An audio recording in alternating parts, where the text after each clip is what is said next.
हम आज़ादी की 76वीं सालगिरह मनाने जा रहे हैं। आज़ादी का अमृत महोत्सव, हर घर तिरंगा। वैसे देखा जाए तो 1947 से लेकर 2022 तक देश ने बहुत सारे परिवर्तन देखे हैं।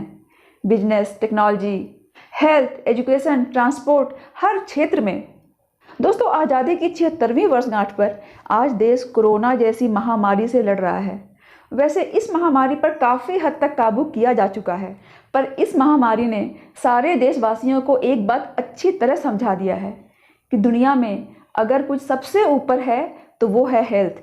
इसलिए जब भी आप कोई इम्पॉर्टेंट डिसीजन लेते हो तो आपकी प्रायोरिटी लिस्ट में सबसे ऊपर हेल्थ ही होना चाहिए। दोस्तों, आज के वीडियो में मैं आपको बताऊंगी कि इन 75 सालों में देश को किन किन बीमारियों ने परेशान किया और किन का इलाज मिल पाया। सबसे पहले चर्चा करते हैं स्मॉल पॉक्स यानी चेचक की। देश को जब आज़ादी मिली थी उस वक्त सबसे ज़्यादा मामले चेचक के ही थे।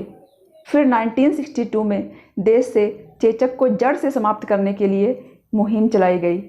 मामलों को ट्रेस करने के लिए वैक्सीनेशन में तेज़ी दिखाई गई। फिर 1975 वो साल था जब देश में चेचक का आखिरी मामला मिला और 1977 में भारत को चेचक मुक्त घोषित कर दिया गया। प्लेग सबसे पुरानी बीमारियों में से एक है जो चूहों के जरिए फैलता है। एक ज़माना था जब प्लेग की वजह से कस्बे और गांव समाप्त हो जाया करते थे। जिस इलाके में ये फैलता उस इलाके के आसपास के गांव क्वारंटाइन हो जाया करते थे। प्लेग को गंदगी और भीड़ भाड़ वाली बीमारी के रूप में देखा जाता था। आखिरकार आइसोलेशन और बचाव की कोशिशों के बाद भारत ने इस बीमारी पर जीत हासिल कर ही ली। हैजा यानी कालरा वो बीमारी है जो बार बार देश में फैलती रही और कई बार तो इस बीमारी ने देश में काफ़ी उत्पात मचाया। 1817 से 1824 के बीच ये पहली बार कोलकाता में फैला, जिसमें कई हजार लोगों की मौत हो गई।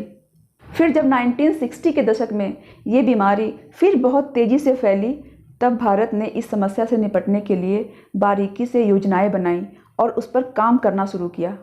नतीजन 2007 तक इस बीमारी पर पूरी तरह से काबू पा लिया गया। आज़ादी के समय भारत पोलियो की समस्या से बेहद परेशान था। इस बीमारी पर काबू पाने के लिए भारत ने पूरी कोशिश की। नतीजन 1970 में पहली बार ओरल पोलियो वैक्सीन तैयार की गई। फिर घर घर जाकर पोलियो ड्रॉप पिलाने का अभियान शुरू किया गया। शुरुआत में 3 साल तक के बच्चों को ये ड्रॉप दिया जाता था, बाद में इसे बढ़ाकर 5 साल तक कर दिया गया। नतीजन 2014 तक भारत को पोलियो मुक्त घोषित कर दिया गया। माइकोट्यूबरक्लोसिस नाम का बैक्टीरिया फेफड़ों को बुरी तरह डैमेज कर देता है। बाद में ब्लड सर्कुलेशन के थ्रू ये शरीर के अन्य भागों में भी पहुंच जाता है। क्योंकि ये बैक्टीरिया सांस के थ्रू बॉडी में एंटर करता है, इसलिए इसे छूत की बीमारी कहते हैं। यानी इस बीमारी वाले पेशेंट से दूरी बनाने के लिए कहा जाता है। टीबी को कंट्रोल करने के लिए पिछले 60 सालों से प्रयास जारी है, मगर फिर भी ये एक गंभीर समस्या बनी हुई है। इसके खतरे को देखते हुए प्रधानमंत्री मोदी ने 2025 तक इसे पूरी तरह समाप्त करने का ऐलान किया है। दोस्तों, यहाँ आप सबको एक बात जानना बेहद ज़रूरी है कि जिनकी इम्यूनिटी और न्यूट्रिशन दोनों अच्छा होता है, उनको इन्फेक्शन के बावजूद भी टीबी जैसी खतरनाक बीमारी नहीं हो सकती है। दोस्तों, मुझे पूरी उम्मीद है कि वीडियो में दी गई जानकारी आपको इंटरेस्टिंग लगी होगी और प्रधानमंत्री नरेंद्र मोदी के सपने को पूरा करने के लिए आप अपनी इम्यूनिटी और न्यूट्रिशन दोनों का ध्यान रखेंगे, ताकि देश 2025 तक टीबी से आज़ाद हो सके। अगर आपको वीडियो पसंद आया हो तो वीडियो को लाइक, शेयर, सब्सक्राइब करना ना भूलें। साथ ही बेल आइकन भी प्रेस कर लें ताकि आपको मेरे आने वाले हर नए वीडियो का नोटिफिकेशन मिलता रहे।